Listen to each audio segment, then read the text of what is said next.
시청자 여러분 안녕하십니까? 어제 문재인의 대국민 연설과 기자회견은 충격적이었습니다. 문재인이 옳고 그른 것 이전에 저렇게 무기력하고 답답하고 거의 자포자기에 빠진 듯한 통치 의지의 상실, 자녀 임기가 10개월밖에 남지 않았다고는 하나 어찌 보자면 10개월이나 남았는데 많은 국민들 앞에서 이 나라의 지도자가 생동감이라고는 눈꼽만큼도 없는 연설과 기자회견, 트럼프의 10분의 1도 못 되는 저런 지도자의 모습을 보고 있으면서 참으로 답답함과 걱정과 조롱과 이런 것을 느끼는 국민이 많습니다. 좀비 같은 기자회견. 연설은 자기가 사실이 아니라고 마음속으로 믿는 것을 억지로 얘기하는 것에 대한 일종의 자기 기만, 자기 배반에서 오는 생동감의 상실. 기자회견은 겨우 짜여진 각본에 따라서 솜방망이 얼치기 기자들의 어린아이 같은 질문을 받아서 잔뜩 자기 홍보용으로 얘기를 해야 되는 어색함, 이런 것들이 잔뜩 배어 있었습니다. 저는 그래서 문재인이 속으로 정권 재창출을 포기한 것 아닌가, 자포자기에 빠진 것 아닌가, 뭘 해도 안 되는 상황, 지지율을 다시 끌어올릴 만한 카드가 전혀 없는 상황, 날이 갈수록 상황이 악화되는 이런 지경. 내년 대통령 선거에 이르면 백신 집단 면역에 실패할 경우, 그렇지 않아도 상당 기간 코로나가 지속이 될 터이니 백신 무능과 백신 실패에 대한 책임을 추궁당할 것입니다. 두 번째는 제가 네 번째에 명기했습니다마는 어제 열린 울산 선거 공작 재판, 자, 이것의 1심 판결이 내년 대통령 선거 전후로 그 판결의 여파, 아니면 판결 직전의 여러 가지 상황이 대통령 선거를 강타하게 될 것입니다.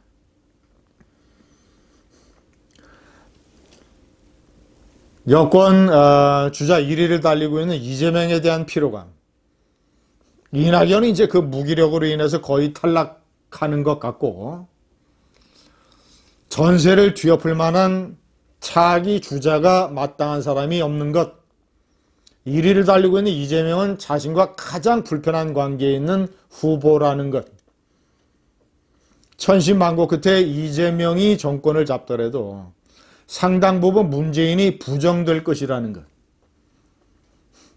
현재 추세로 봤을 때는 윤석열을 포함한 국민의힘의 주자가 대통령이 될 가능성이 높다라는 것. 자, 이러이러한 것에서 모든 상황은 많은 우파 국민이 표현을 하는 정의의 벼락은 내려치는데, 이제 문재인은 하산길에 숨을 곳이 별로 없다. 벼락을 피할 곳이 별로 없다. 이런 심정에 빠져 있는 것이 아닌가 생각이 됩니다. 첫 번째, 이런 문재인의 자포자기성 행동은 세 가지 측면으로 나타납니다. 첫 번째는 현실에 대한 완벽한 무지. 두 번째는 속으로는 현실을 알고 있으면서 겉으로는 위장해서 얘기를 해야 되는 심적 압박감. 세 번째는 양정철이가 얘기했던 문재인의 무서운 고집. 재작년 광화문 토크 콘서트에서 사회를 보는 유시민이가 양정철에게 물었습니다. 노무현과 문재인 중에서 누가 더 고집이 세냐? 양정철이 서슴없이 대답했습니다. 그야 문재인 대통령이죠.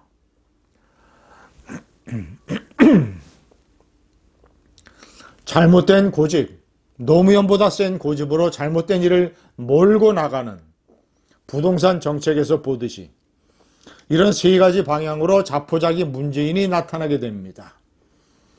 현실에 대한 무지, 세계 10위권 경제 대국이 백신 접종에서 110위권 바깥으로 밀려나는 이런 대재앙의 직면에서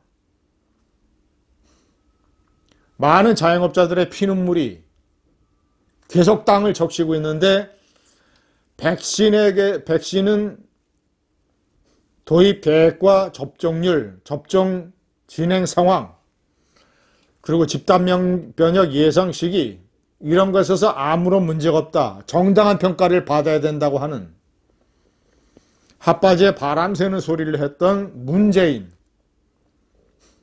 현실에 대한 완벽한 무지. 3번의 명기를 했습니다만 4월 대참패 원인에 대한 완벽한 무지. 20대에서 지지율이 왜 60대 다음으로 낮게 나왔는가? 왜 추락하고 있는가? 왜 21%에 불과한가? 20대가 문재인에게 왜 등을 돌렸는가? 조국 사건, 추미애 사건, 윤석열 사태, 울산 사건, 공정에 대한 배반, 이런 20대의 반란과 민심 위반의 원인을 제대로 이해하지 못하면서 부동산 정책에 온갖 책임을 다 돌리는 문재인. 현실에 대한 무지. 두 번째는 현실을 알고 있으면서, 아마도 제가 봤을 때는 많은 국민이 생각하는 것처럼 이 두 번째의 가능성이 더 높다고 생각을 합니다. 속으로는 알고 있으면서 겉으로는 끝까지 거짓말을 해대고 끝까지 면피를 해대는 꼼수. 이런 거를 의도적으로 일부러 연출을 해내야 되는 심적인 압박감.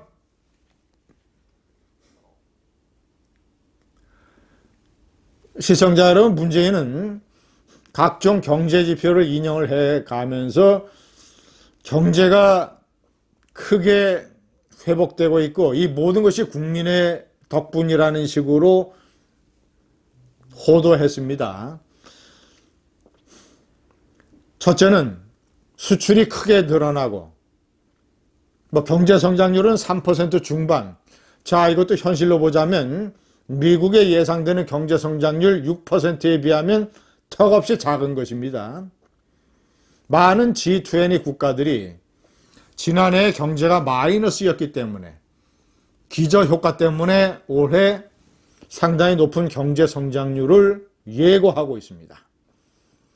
그런 경제성장률조차 수출이라든가 해운, 반도체, 조선, 바이오 이런 대한민국의 대표적인 경쟁력 있는 기업들의 활약상 문재인 정권의 반친노조, 반기업, 기업 규제 경제정책에도 불구하고 열심히 노력해서 돌파구를 찾은 기업들의 덕분이고 자영업자와 소상공인이 여전히 어려운 것은, 여전히 피눈물을 흘리는 것은 백신에 실패한 이 문재인 정권 탓이고 경제와 민생 경제를 제대로 구분해서 얘기하지 못하고 자신의 경제 회복을 자화자찬했던 문재인.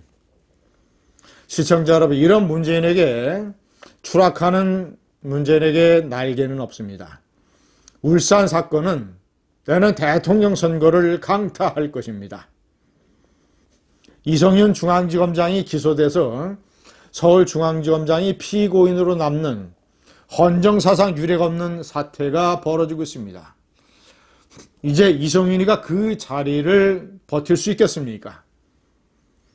자, 이성윤이 그 서울중앙지검장에서 물러나면 김호수가 검찰총장이 된다고 해서 남은 10개월 동안 문재인 정권이 제대로 숨을 수 있겠습니까?